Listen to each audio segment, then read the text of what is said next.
बात करना नहीं चाहता।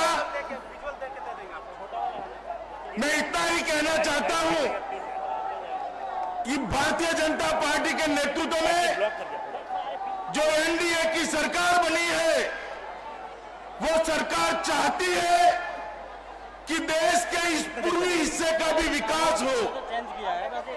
बिहार में हर गांव में बिजली पहुंचे, हर गांव में शिक्षा पहुंचे, हर गांव में स्वास्थ्य सुविधाएं पहुंचे, बिहार में नए कारखाने लगे, युवाओं को रोजगार मिले, बिहार के अंदर बड़ी बड़ी इंडस्ट्री आए और बिहार के युवा को बिहार के बाहर न जाना पड़े। भारतीय जनता पार्टी के नेतृत्व में एनडीए की जो सरकार काम कर रही है, प्रधानमंत्री मोदी जी के नेतृत्व में एनडीए की जो सरकार काम कर रही है, वो ये सब करना चाहती है। मगर बिहार में अगर एनडीए की अनुकूल सरकार नहीं होती है तो हमें कर पाएंगे क्या, बताइए? कर पाएंगे?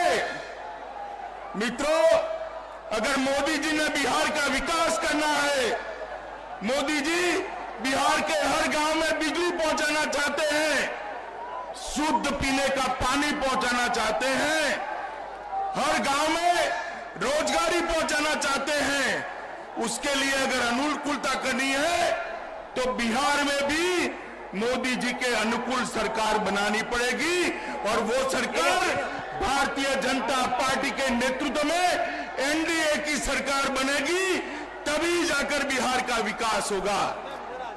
मित्रों, आने वाला चुनाव, बाईस और युवा जो खड़े हैं, प्लीज बैठ जाइए वहीं पर, आगे आने का प्रयास मत करिए। वहां पर जो खड़े हैं वो सारे लोग वहीं रुक जाइए।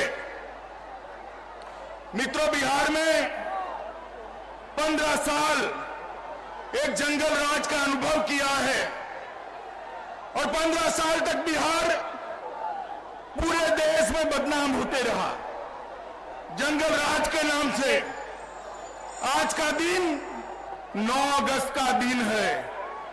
9 अगस्त के दिन जी ने नारा दिया था कि अंग्रेज भारत छोड़ो। आज बिहार की जनता यहां से तय कर कर जाए, मगध की जनता यहां से तय कर कर जाए कि 9 अगस्त के दिन बिहार के लोग संकल्प लेते हैं कि जंगल राज बिहार छोड़कर बिहार के बाहर जाए और यहां भाजपा की सरकार बने। मित्रों, कुछ दिन पहले लालू जी ने एक बंद का ऐलान किया था। बंद के ऐलान के दिन मालूम पड़ गया बिहार की जनता को, अगर लालू नीतीश की सरकार फिर से आती है तो बिहार कैसे चलने वाला है। दुकानें बंद कर दी गई, तोड़फोड़ कर दी गई, व्हीकल जलाए गए, लोगों को मारा गया, पिटा गया। ये जंगल वाला राज आने वाला है, इसकी सुगबुगाहट अभी से शुरू हो रही है। बिहार की जनता अगर विकास चाहती है, बिहार की जनता मध्य प्रदेश, महाराष्ट्र, हरियाणा, पंजाब, गुजरात, राजस्थान की तरह अगर विकास चाहती है तो यहां पर भारतीय जनता पार्टी के नेतृत्व में एनडीए का शासन लाना बहुत जरूरी है। मित्रों, नीतीश कुमार जी पूरा जीवन समाजवादी होने का दम भरते रहे। कल रात को एक पत्रकार का मुझे फोन आया कि अमित भाई, अब तक जदयू ने, सिर्फ जदयू ने 300 करोड़ रुपया प्रचार में खर्च कर दिया है। मेरा पूछना है कि कहां से आता है 300 करोड़ रुपया? ये 300 करोड़ रुपया बिहार की तिजोरी से निकला हुआ है, बिहार की गरीब जनता का 300 करोड़ रुपया है। इसी रुपये से आपके गांव में बिजली पहुंचानी चाहिए थी, इसी रुपये से आपके गांव में, बिहार के गांव में पानी पहुंचाना था, स्वास्थ्य सेवाएं पहुंचानी थी, मगर ये पैसा प्रचार और अहंकार में खर्च हो रहा है। मित्रों, मैं ज्यादा कहना नहीं चाहता, मैं सिर्फ इतना कहना चाहता हूं कि भारतीय जनता पार्टी के नेतृत्व में जहां जहां सरकारें बनी वहां बार बार सरकारें चुनकर आई है, क्योंकि भारतीय जनता पार्टी ने हर गांव में विकास को पहुंचाया है। नरेंद्र मोदी जी देश की सरकार का नेतृत्व कर बिहार को भी आगे ले जाना चाहते हैं। नरेंद्र मोदी जी चाहते हैं कि बिहार को देश का सर्वोच्च राज्य बनाना, और अगर उसके लिए बिहार की जनता समर्थन देना चाहती है तो इस चुनाव में यहां भारतीय जनता पार्टी की सरकार बनानी पड़ेगी।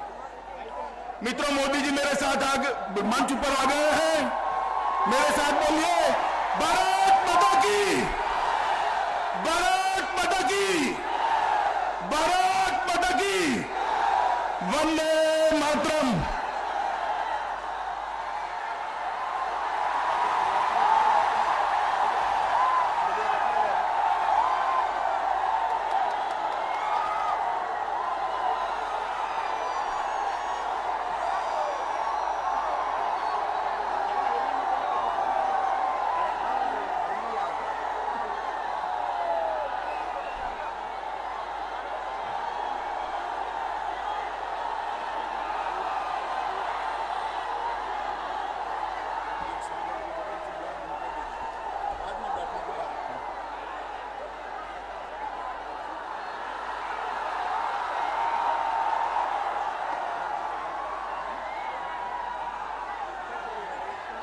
अध्यक्ष जी ने कहा है कि बैठे, स्वागत करा दीजिए।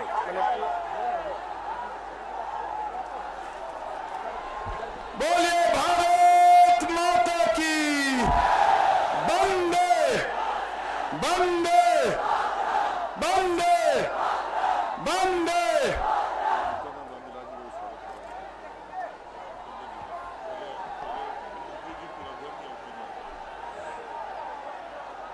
बोलिए भारत माता की, वंदे वंदे वंदे। मित्रों, प्रधानमंत्री जी आ गए, जिनके इंतजार में 5 घंटों से यहां थे।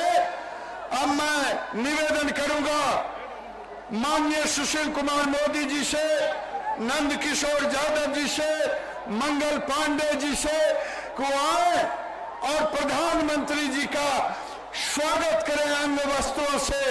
माननीय सुशील जी, माननीय नंद किशोर यादव जी, माननीय मंगल पांडे जी आए और मगध की धरती पर प्रधानमंत्री जी का स्वागत करें।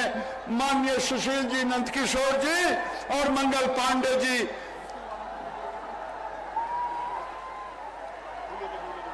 मैं निवेदन करूंगा प्रेम कुमार जी से, हाँ इनकिसको, प्रेम कुमार जी से, सुशील सिंह से, कृष्ण कुमार जी से कि आए और प्रधानमंत्री जी को मेमेंटो देकर के सम्मानित करें। मैं निवेदन करूंगा कि माननीय रामविलास पासवान जी, जीतन राम मांझी जी, उपेंद्र कुशवाहा जी का स्वागत करें। राजेंद्र जी, जिला अध्यक्ष दोनों मिलकर के स्वागत करें।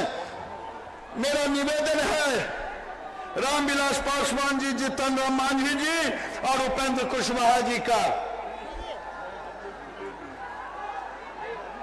अरे यार सब गिर गया माइक।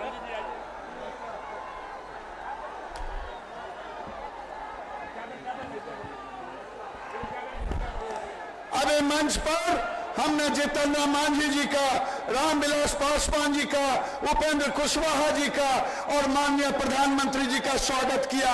आप तालियों के गड़गड़ाहट से इन सबका स्वागत करें। आप तालियों की गड़गड़ाहट से मगध की धरती पर स्वागत करें।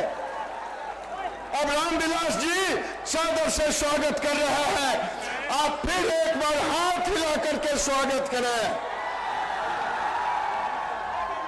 बता दें मीडिया के लोगों दिखा दो कि पूरे जो देखने वाले हैं उन्हें दिख जाए कि मगध की धरती आज मानव सैलाब बन गया है।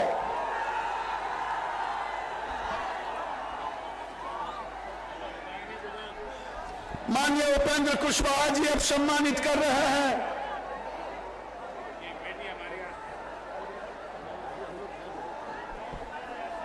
राधा मोहन सिंह कृषि मंत्री जी भी स्वागत कर रहे हैं।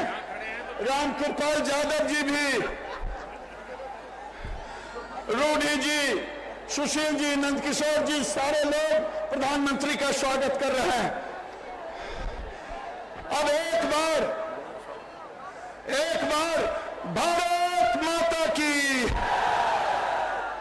अब मैं प्रधानमंत्री जी से निवेदन करूंगा कि प्रधानमंत्री जी 74 की तरह लोग आज रोकने की कोशिश की है, लेकिन आपके चाहने वाले रुके नहीं। आप आए, आप आकर के अपने चाहते को संबोधित करें और बता दें कि परिवर्तन की रैली किसे कहते हैं।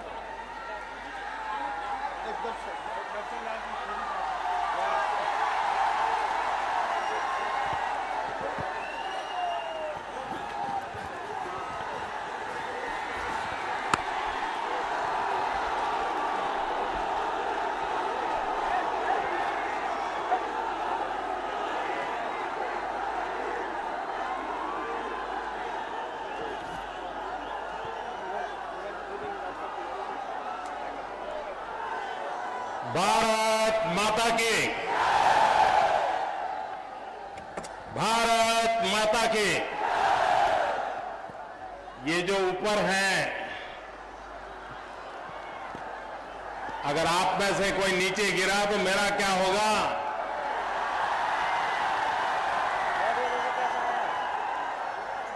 हाँ, नीचे आ जाइए। बस, शाबाश।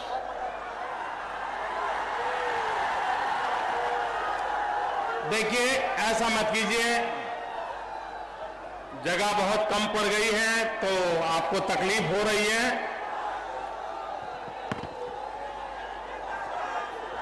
मैं देख रहा था कि एयरपोर्ट से यहां तक पूरे रास्ते भर ऐसा ही मानव मेल पूरे रास्ते पर मैं देख रहा था। और यहां पर भी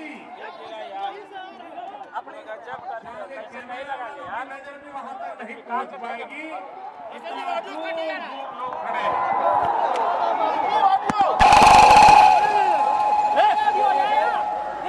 गया वालों से मेरी एक शिकायत है, करूं? शिकायत करूं? पक्का नहीं मानोगे। मैं गया लोकसभा के चुनाव के समय भी आया था, इसी मैदान में आया था और करीब करीब इसी समय आया था और चुनाव पीक पर थे तब आया था। मैं खुद चुनाव लड़ रहा था,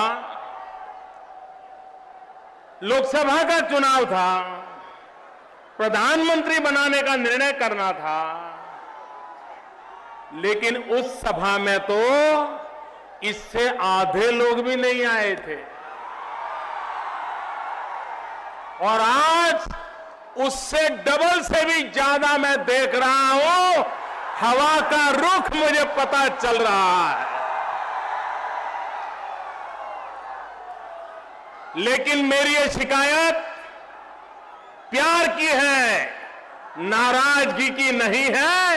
ये शिकायत आपको अभिनंदन करने के लिए है, आपको बधाई देने के लिए है।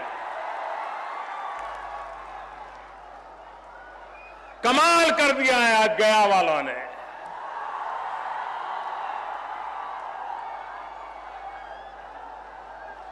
ये हमारे जितन राम जी की कर्मभूमि है ना।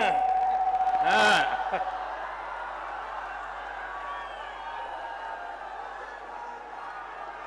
मंच पर विराजमान भारतीय जनता पार्टी के राष्ट्रीय अध्यक्ष श्रीमान अमित भाई शाह, प्रदेश भाजपा के अध्यक्ष श्रीमान मंगल पांडे जी, केंद्र में मंत्री परिषद के मेरे वरिष्ठ साथी श्रीमान रामविलास पासवान जी, हम पार्टी के संस्थापक और बिहार के पूर्व मुख्यमंत्री श्रीमान जीतन राम मांझी जी, केंद्रीय मंत्री एवं रालोसपा के राष्ट्रीय अध्यक्ष श्रीमान उपेंद्र कुशवाहा जी, बिहार विधानमंडल के नेता श्रीमान सुशील कुमार मोदी जी,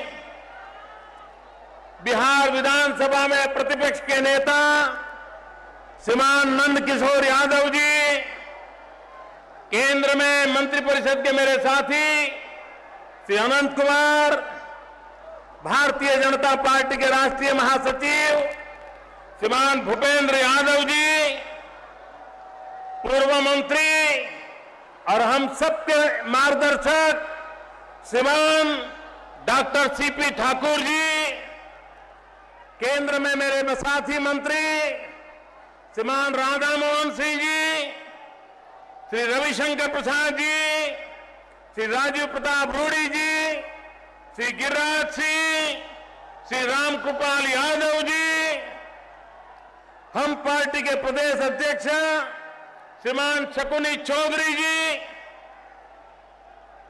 रालोसपा के प्रदेश अध्यक्ष मेरे मित्र डॉक्टर अरुण जी, राष्ट्रीय प्रवक्ता श्रीमान शाहनवाज हुसैन जी, मंच पर विराजमान सभी वरिष्ठ महानुभाव और विशाल संख्या में पधारे हुए गया के मेरे प्यारे भाइयों और बहनों,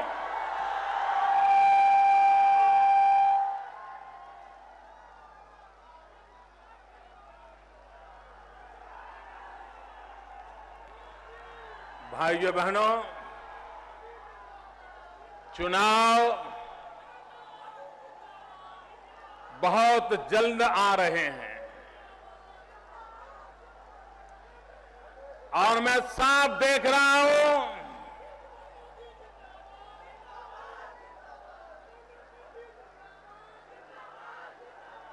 बिहार की जनता ने दो फैसले कर लिए हैं। बिहार की जनता ने दो निर्णय कर लिए हैं। एक निर्णय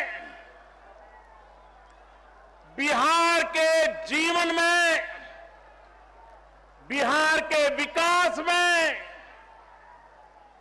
बिहार का भाग्य बदलने के लिए एक आधुनिक, ताकतवर नया बिहार बनाने का निर्णय कर लिया है। और दूसरा निर्णय बिहार की जनता ने कर लिया है परिवर्तन का। 25 साल से जिनको झेला है, जिनके हर जुल्म को झेला है, जिनके अहंकार को झेला है, जिनकी धोखाधड़ी को झेला है, इन सब से मुक्ति का पर्व ये चुनाव आने वाला है भाइयों। और ये चुनाव बिहार को जंगल राज से मुक्ति का पर्व बनने वाला है। ये चुनाव बिहार में अहंकारी हुकूमत से मुक्ति का पर्व बनने वाला है। भाइयों बहनों,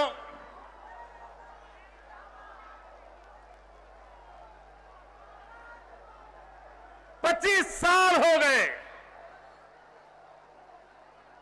इन्हीं लोगों ने बिहार पर राज किया है।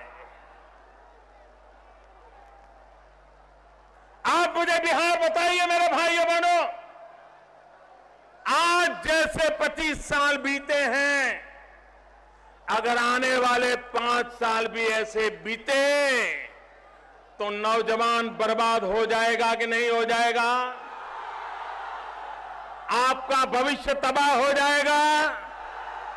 आपको बिहार छोड़ करके रोजी रोटी के लिए कहीं जाना पड़ेगा, बूढ़े मां बाप को छोड़ना पड़ेगा। क्या हम ऐसा बिहार चाहते हैं? क्या बिहार में परिवर्तन चाहिए? बिहार का भला करने वाली सरकार चाहिए? लोकतंत्र में विश्वास करने वाली सरकार चाहिए? अहंकार से मुक्त सरकार चाहिए? जंगल राज के सपनों को चूर चूर करना चाहिए? इसलिए भाइयों बहनों, आज मैं बिहार की जनता के पास आया हूं। मैं आपका आशीर्वाद लेने के लिए आया हूं। क्या करके रख दिया बिहार को? भाइयों बहनों, आज भी हिंदुस्तान के सांस्कृतिक इतिहास की चर्चा कोई करेगा तो वो चर्चा की शुरुआत बिहार के भव्य भूतकाल से होती है।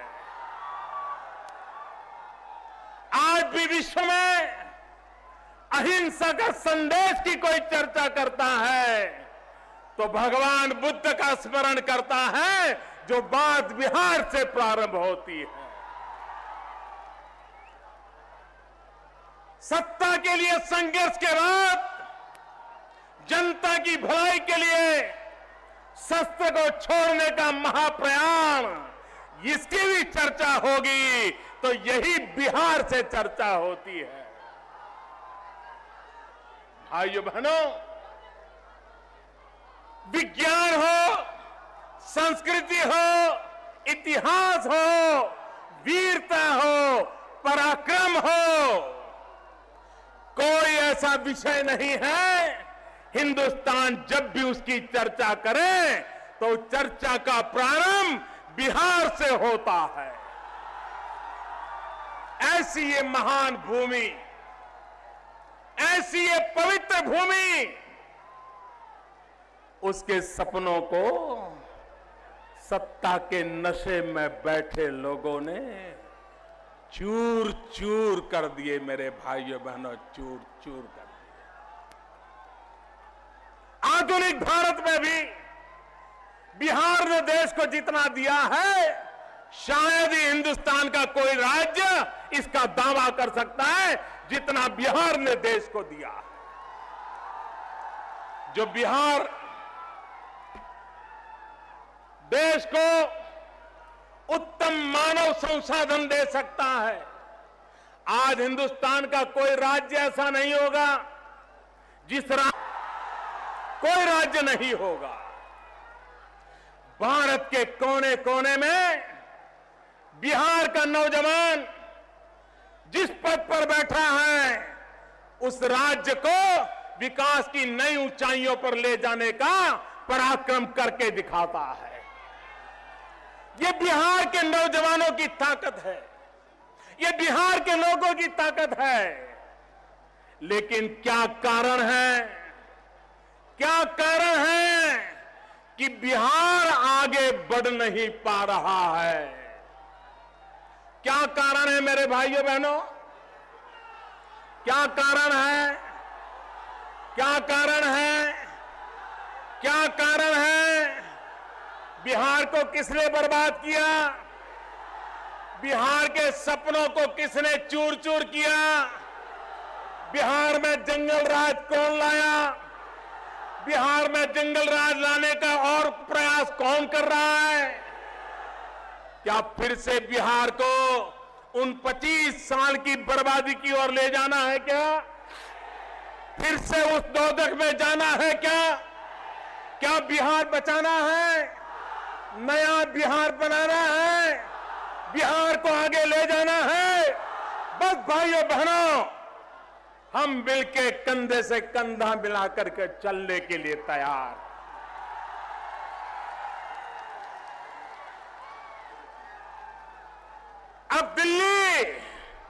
अब दिल्ली बिहार के साथ है। अब दिल्ली बिहार का भाग्य बदलने के लिए आपकी सेवा में तैनात है। और इसलिए मेरे भाइयों बहनों, आज मैं आपके पास आया हूं बिहार के जीवन को बदलने के लिए,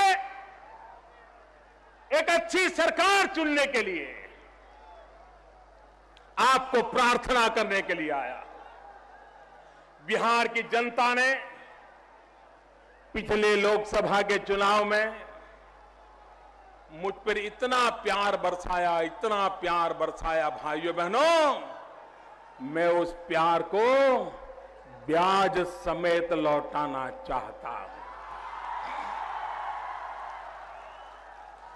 विकास करके लौटाना चाहता हूं, लेकिन जो विकास के लिए प्रतिबद्ध हो, ऐसी सरकार यहां होना जरूरी है। भाइयों बहनों, गंगा जी तो बहती है, लेकिन अगर हम उल्टा लोटा लेकर के जाएंगे तो कोई एक बूंद भी पानी घर नहीं ले पाएंगे। दिल्ली से विकास की गंगा तो बह रही है, लेकिन यहां के शासकों का अहंकार वो उल्टा लोटा पकड़े हुए हैं, ताकि दिल्ली के विकास की गंगा बिहार के गांव गली में न पहुंचे। पिछले दिनों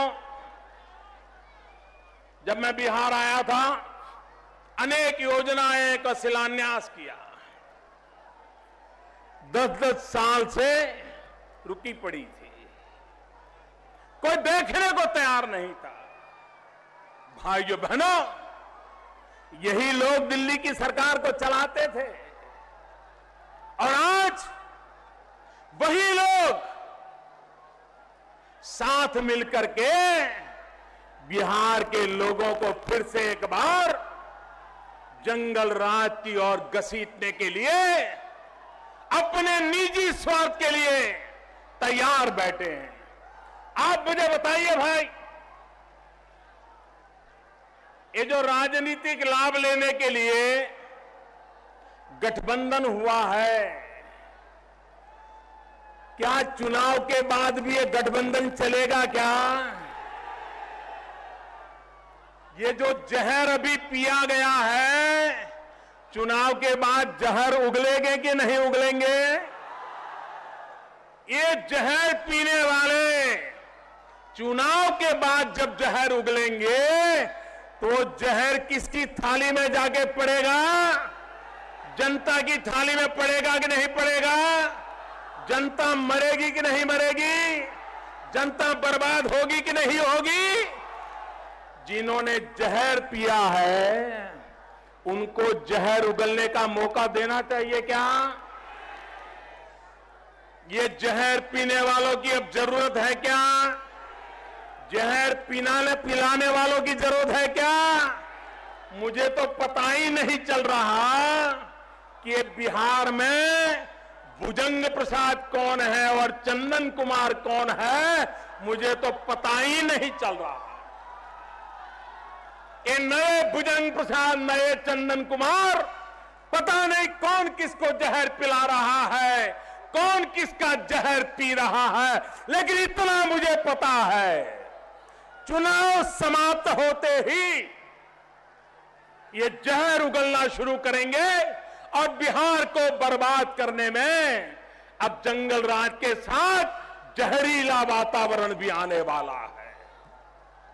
और इसलिए मेरे भाइयों बहनों, बिहार को बचाने के लिए समय की मांग है। आप देखिए, भारतीय जनता पार्टी की सरकार क्यों बनानी चाहिए? भारतीय जनता पार्टी की सरकार क्यों बनानी चाहिए?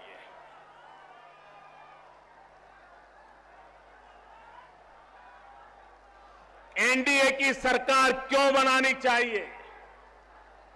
जीतन राम मांझी, रामविलास पासवान, उपेंद्र कुशवाहा, सुशील मोदी, ये सारे अनुभवी लोग, इनके नेतृत्व में बिहार में नई सरकार क्यों बनानी चाहिए? मैं अनुभव से बताता हूं, हमारे देश में कई वर्षों से ये चर्चा चली, बीमारू राज्य। बीमारू राज्य ऐसा एक शब्द प्रयोग चल पड़ा, आर्थिक विकास के पैमानों के आधार पर चल पड़ा, और उस बीमारू राज्य में बिहार का भी नाम, उत्तर प्रदेश का भी नाम, मध्य प्रदेश का भी नाम, राजस्थान का भी नाम, ये बीमारू राज्य में गिने जाते थे। लेकिन जब मध्य प्रदेश की जनता ने भारतीय जनता पार्टी की सरकार बनाई, अभी तो वहां 15 साल भी सेवा करने का समय पूरा नहीं हुआ है, अभी तो 10-12 साल हुए हैं। लेकिन 10-12 साल के अंदर अंदर मध्य प्रदेश में शिवराज सिंह चौहान के नेतृत्व में भारतीय जनता पार्टी ने मध्य प्रदेश को बीमारू राज्य से बाहर निकाल दिया। भाइयों बहनों, क्या बिहार को बीमारू से बाहर निकालना है? बिहार को बीमारू से बाहर निकालना है, पक्का निकालना है। मध्य प्रदेश को निकाला भाजपा ने, बिहार को कौन निकालेगा? बिहार को कौन निकालेगा? इसलिए मेरे भाइयों बहनों, राजस्थान ये बीमारू राज्य कहा जाता था, राजस्थान बीमारू राज्य कहा जाता था। आज राजस्थान बीमारू राज्य नहीं रहा। भारतीय जनता पार्टी की सरकार बनी, वसुंधरा जी राजे के नेतृत्व में विकास की नई ऊंचाइयों को पार किया गया। आज राजस्थान बीमारू राज्य से बाहर निकल गया। क्या मेरे भाइयों बहनों, बिहार बीमारू राज्य से बाहर आ सकता है? आ सकता है, आ सकता है। क्या हम ला सकते हैं? हम ला सकते हैं। आप मदद करोगे, आप आशीर्वाद दोगे, मैं आपको वादा करता हूं 5 साल के भीतर भीतर हम बिहार को बीमारू राज्य से बाहर निकाल देंगे। आज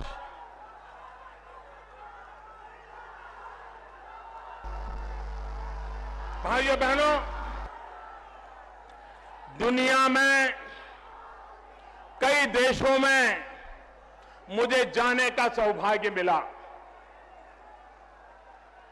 एशिया के कई देशों में जाने का सौभाग्य मिला, और वहां पर बड़े से बड़े राजनेता को अगर मिलना हुआ हो, वहां के उद्योगकारों को मिलना हुआ हो, वहां के साहित्यकारों को मिलना हुआ हो, वहां के छोटे मोटे व्यापारियों से मिलना हुआ हो, वहां के सरकारी अफसरों से मिलना हुआ हो, हर किसी ने मुझसे एक बात कही। क्या कहा? हर किसी ने कहा, जिन जिन देशों में बुद्ध धर्म का प्रभाव है, बुद्ध परंपरा का प्रभाव है, उन सभी देशों के मुखियाओं ने कहा कि एक बार तो बौद्ध गया जाने की इच्छा है। दुनिया का हर व्यक्ति जो बौद्ध परंपरा से जुड़ा हुआ होता है, कम्युनिस्ट विचारधारा के नेता भी मिले, वो भी मुझे कहते हैं कि एक बार बौद्ध गया के दर्शन करने के लिए जाना है। भाइयों बहनों, जितने यात्री ताजमहल देखने के लिए आते हैं, उससे ज्यादा यात्री बौद्ध गया में माथा टेकने के लिए आने को तैयार है।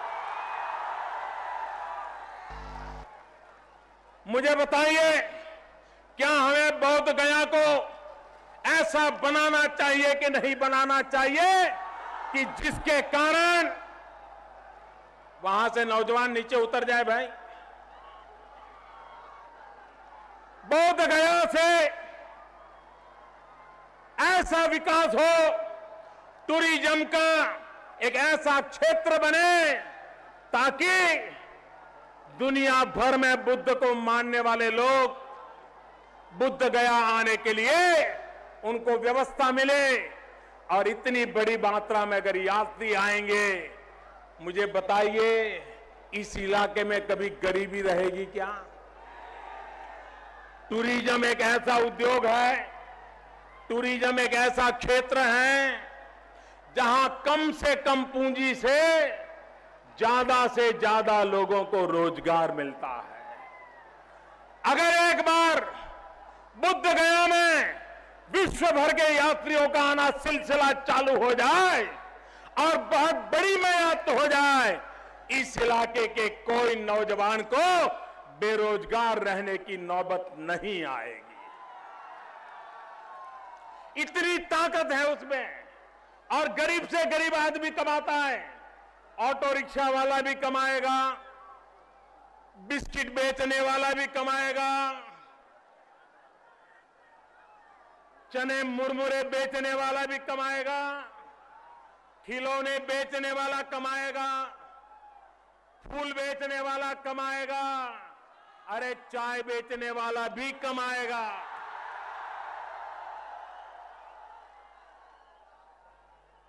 लेकिन भाइयों बहनों, इनकी राजनीति, वोट बैंक की राजनीति इतनी है कि उन्होंने बुद्ध गया का विकास करने की दिशा में कोई प्रयास नहीं किया।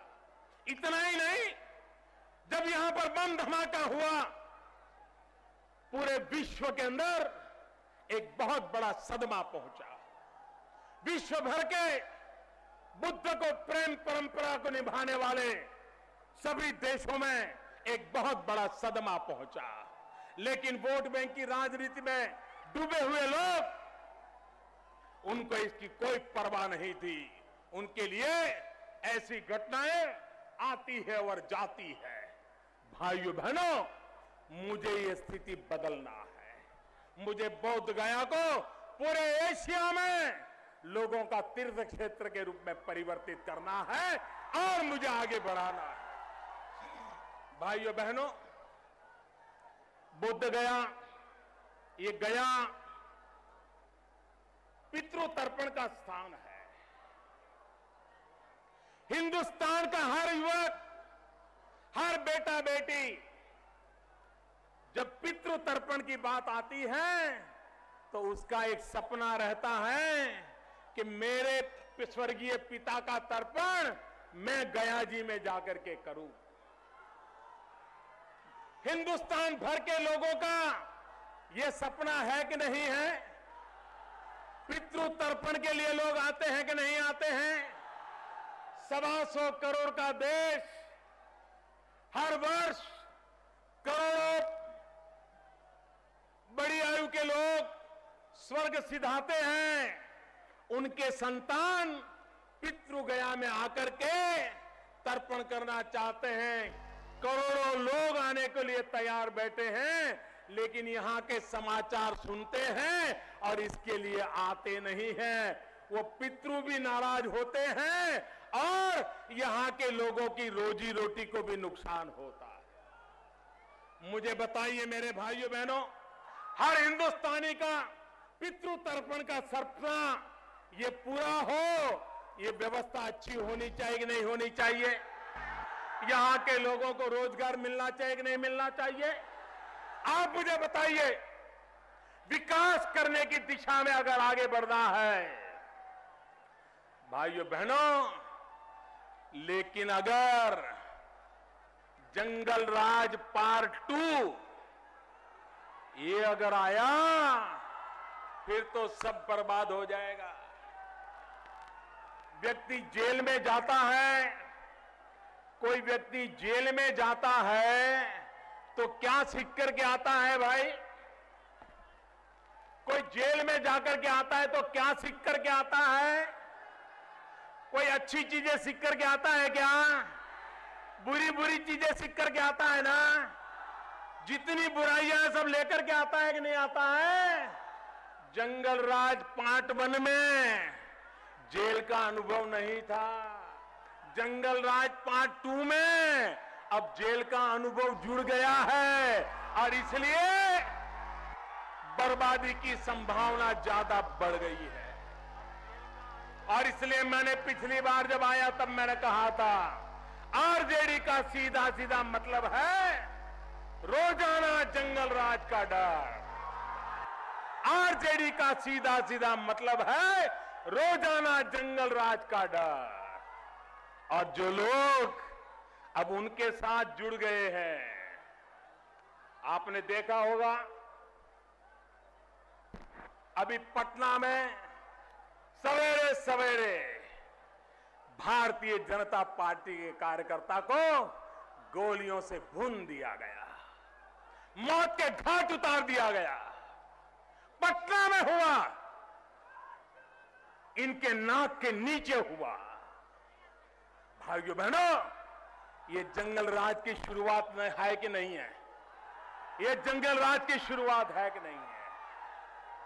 और इसके कारण ये जो जंगल राज पार्ट 2 आ रहा है, जंगल राज प्लस जेल का अनुभव जुड़ रहा है, जंगल राज प्लस जहर उगलने का अवसर खड़ा किया जा रहा है। उस समय मेरे भाइयों बहनों,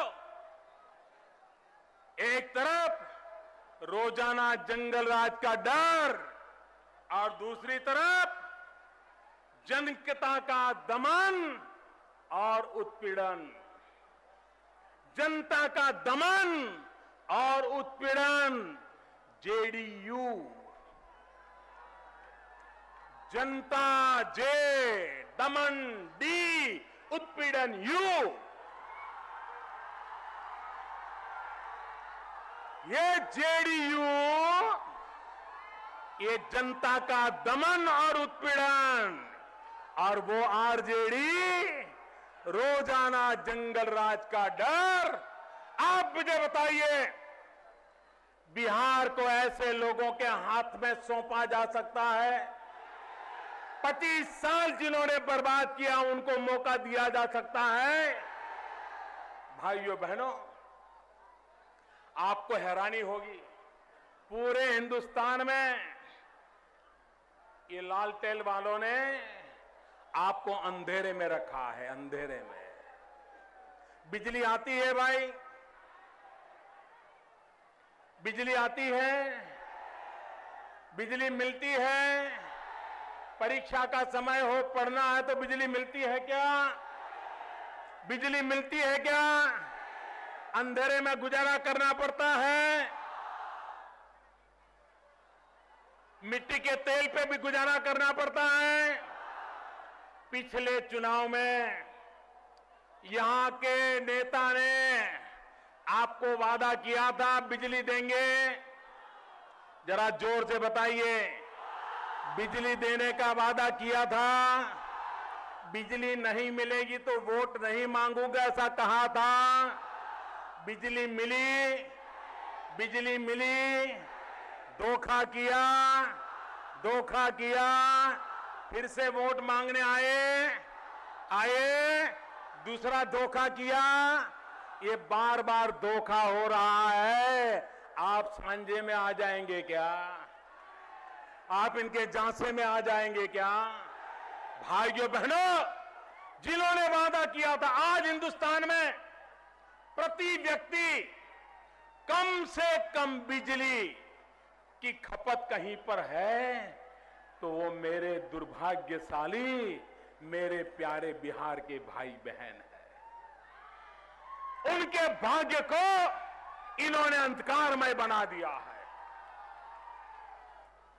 हिंदुस्तान में औसत प्रति व्यक्ति करीब करीब 1000 किलोवाट बिजली की खपत है, जबकि बिहार में 150 किलोवाट भी नहीं है। भाइयों, कहां 1000 और कहां 150? छठवां हिस्सा है आपका, छठवां हिस्सा। इतना ही नहीं, बिहार से भी छोटा राज्य सिक्किम, उससे तो बिहार से 6 गुना बिजली की खपत उपयोग वहां के नागरिकों को मिलता है। अरे बिहार से निकला हुआ झारखंड आप ही के यहां से गया, 10 साल के अंदर अंदर झारखंड की स्थिति ये बन गई कि बिहार से झारखंड का नागरिक 5 गुना ज्यादा बिजली का उपयोग करता है। ये आपको अंधेरे में रखने वाले पाप किसने किया है? अंधेरे में रखने का पाप किसने किया है? 25 साल की 2 सरकारों ने किया है कि नहीं किया है? 25 साल के 2 मुख्यमंत्रियों ने किया है कि नहीं किया है? और इसलिए मेरे भाइयों बहनों, जिन्होंने आपको बर्बाद किया है उनको दोबारा बहार नहीं दिया जा सकता है। आप मुझे बताइए मेरे भाइयों बहनों, शिक्षा के क्षेत्र में आज मैंने कहा हिंदुस्तान में कोई भी टीवी चैनल उठा लीजिए, आपको 2-4 तो बिहार के तेजस्वी नौजवान उस टीवी चैनल के माध्यम से देश को संबोधित करते नजर आएंगे। ऐसी तेजस्वी लोगों की भूमि है। लेकिन यहां के नौजवानों को अवसर नहीं दिया जाता है। भाइयों बहनों, यहां के नौजवानों को अवसर नहीं दिया जाता है। टेक्निकल एजुकेशन में आज बिहार का क्या हाल है? अगर हमें नौजवानों को रोजगार देना है तो उनको टेक्निकल एजुकेशन देना पड़ेगा, स्किल डेवलपमेंट करना पड़ेगा, इंजीनियरिंग की कॉलेजों में शिक्षा देनी पड़ेगी, डिग्री इंजीनियरिंग।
हमारे बगल में है, पिछड़ा राज्य माना गया, लेकिन उस उड़ीसा में इंजीनियरिंग के विद्यार्थियों के सीटें कितनी हैं आप कल्पना नहीं कर सकोगे। उड़ीसा जैसा बिहार से भी छोटा प्रदेश वहां इंजीनियरिंग पढ़ने के लिए विद्यार्थियों के लिए सीटें हैं 1,13,000 से ज्यादा। 1,13,000 से ज्यादा। कितनी? जरा बोलिए कितनी? उड़ीसा में कितनी? और बिहार में कितनी? बिहार में कितनी? कौन जिम्मेवार? कौन जिम्मेवार? भाइयों बहनों, पंजाब बहुत ही छोटा राज्य है, बहुत ही छोटा राज्य है। पंजाब में सीटें हैं 1,04,000। कितनी? कितनी? और बिहार में कितनी? पंजाब बिहार से 1/4 भी नहीं है। वहां 1,00,000 सीटें हैं, बिहार में 25,000 है। कौन जिम्मेवार है भाइयों? कौन जिम्मेवार है? जंगल राज जिम्मेवार है कि नहीं है? जंगल राज जिम्मेवार है कि नहीं है? ये दोबारा जंगल राज लाना है? भाइयों बहनों, उत्तराखंड बहुत छोटा राज्य है। पटना की जितनी जनसंख्या है उत्तराखंड की उससे ज्यादा नहीं है। पटना से भी कम संख्या। उसके बावजूद भी उत्तराखंड में इंजीनियरिंग पढ़ने की सीटों की संख्या है 40,000 से ज्यादा। कितनी? जरा मुझे जवाब दीजिए, कितनी? कितनी? और इतने बड़े बिहार में कितनी? इतने बड़े बिहार में कितनी? मुझे बताइए, बिहार के नौजवानों के साथ अन्याय है कि नहीं है? बिहार के नौजवानों का भाग्य बर्बाद किया जा रहा है कि नहीं किया जा रहा? क्या बिहार के नौजवानों को इंजीनियरिंग में पढ़ने का हक होना चाहिए कि नहीं होना चाहिए? उनको ये सुविधा मिलनी चाहिए कि नहीं मिलनी चाहिए? जिन्होंने सुविधा नहीं दी है उनको जाना चाहिए कि नहीं जाना चाहिए? उनको भगाना चाहिए कि नहीं भगाना चाहिए? और इसलिए मैं आज कहने आया हूं मेरे भाइयों बहनों, इसलिए मैं आज कहने आया हूं, बिहार के नौजवानों का भाग्य बदलना है तो शिक्षा में बदलाव लाने की जरूरत है। और शिक्षा में बदलाव एनडीए की सरकार ला सकती है, भारतीय जनता पार्टी की सरकार ला सकती है, बिहार का भाग्य बदल सकती है। और भाइयों बहनों, हर वर्ष बिहार में से जिनके मां बाप के पास कुछ पैसे हैं वे अपने बच्चों को पढ़ाने के लिए बिहार से बाहर भेजते हैं। करीब 4-5 लाख नौजवान, आप सोचिए दोस्तों, 4-5 लाख नौजवान पढ़ाई के लिए बिहार छोड़ करके, अपने मां बाप को छोड़ करके, यार दोस्तों को छोड़ करके कहीं न कहीं पढ़ने के लिए जाते हैं। और औसत एक युवक को पढ़ने के पीछे खर्चा करीब करीब 1 लाख रुपया आता है। साल का 1 लाख खर्चा आता है। मुझे बताइए, 4 लाख लोग बिहार से बाहर जाएं, हर वर्ष 1 लाख रुपया साथ साथ चला जाए तो बिहार का 4,000 करोड़ का नुकसान होता है कि नहीं होता है? 4,000 करोड़ का नुकसान होता है कि नहीं होता है? ये बिहार का 4,000 करोड़ बचना चाहिए कि नहीं बचना चाहिए? अगर बिहार का 4,000 करोड़ बचाना है तो बिहार के नौजवान को यहां पढ़ने के लिए सुविधा मिलनी चाहिए। और ये बिहार सरकार भारतीय जनता पार्टी की बनाई है, एनडीए की बनाई है, हम बना के रहेंगे मेरे भाइयों।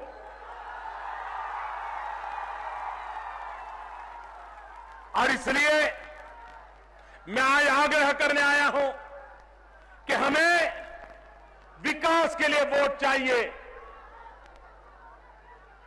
बिहार को जंगल राज से मुक्त कराने के लिए वोट चाहिए। धोखेबाजी से बिहार को मुक्त कराने के लिए वोट चाहिए।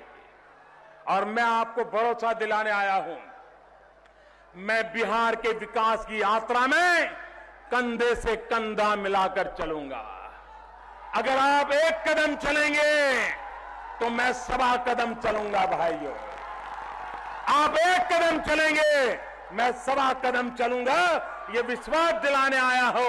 और इसलिए मैं आपसे आग्रह करता हूं कि चुनाव के समय भारी मतदान करके परिवर्तन ला करके रहिए, बिहार का भाग्य बदल के रहिए। बहुत बहुत धन्यवाद।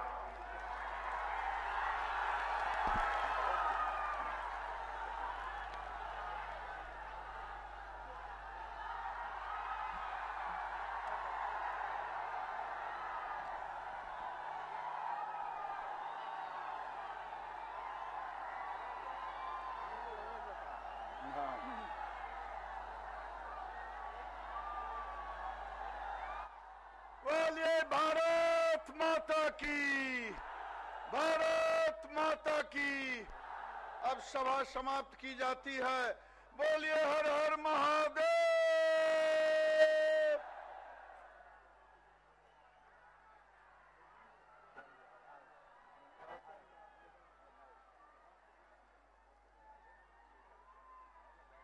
आप क्या हो गया?